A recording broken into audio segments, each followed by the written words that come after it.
Hey YouTube, Monsterholics here. Just a quick update on my V8 S10 project that I've been working on for quite a while now.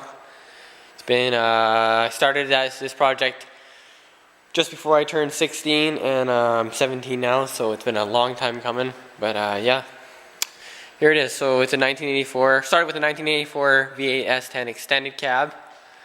Bought it off a guy for $500. But it was still in the body was in good shape and the frame was in good shape, and that's all that really mattered to me. So you can see in my other videos I kind of went over the engine in detail with all the specs and everything I did to it, but I'll just overview it for you guys right now.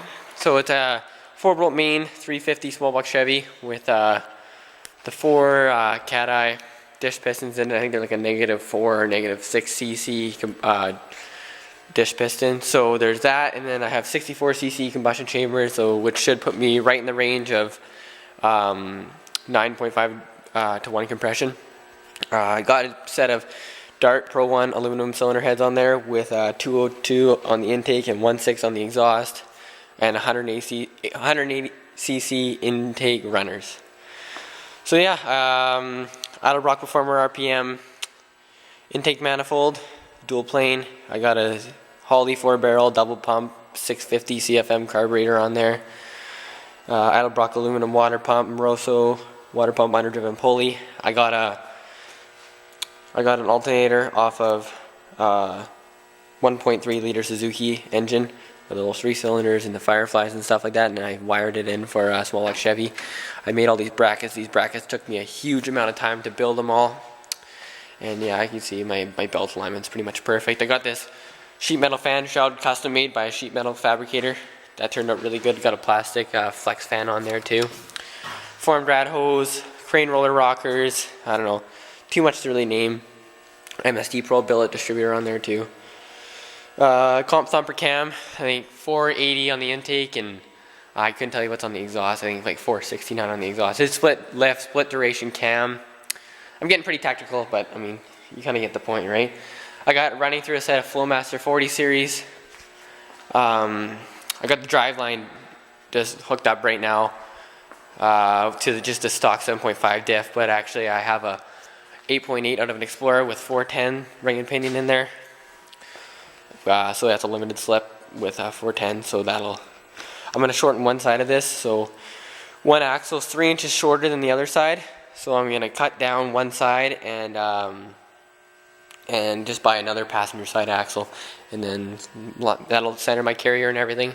To the interior, I have just an old school Dixco tack that I got the wiring all figured out on, which took me a while. I got auto gauges, which are okay. I still got to kind of clean it up in here and all that stuff, but I'll fire it up for you guys. Oh yeah, and I got a B&M Pro stick shifter with a Hirsch line lock on the side. So with the switch panel I custom made, got a trans temperature gauge built into it. As you can see, the engine's really cold, so it's going to be a bit hard to start. The way it works is that's one switch pretty much on the ignition switch there. Here's my other ignition switch. You see that?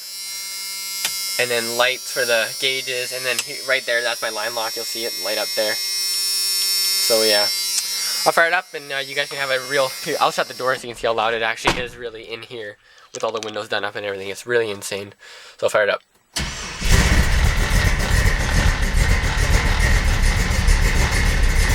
So yeah, it shakes pretty good in here.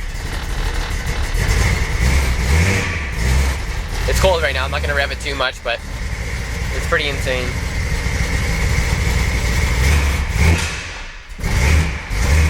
Still a bit cold. But the carburetor backfired there. I still got to do some carburetor adjustments and some timing adjustments to it, but right now it runs and it's pretty good. Oh, I should probably open up the door though. Bring you guys outside here.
that was my truck. I don't know. I kind of flooded the carburetor halfway through there, just from me kind of being an idiot. But yeah, that's pretty much it. I'll keep updating it as I go along. I'm going to hopefully get this diff in within the next week or two.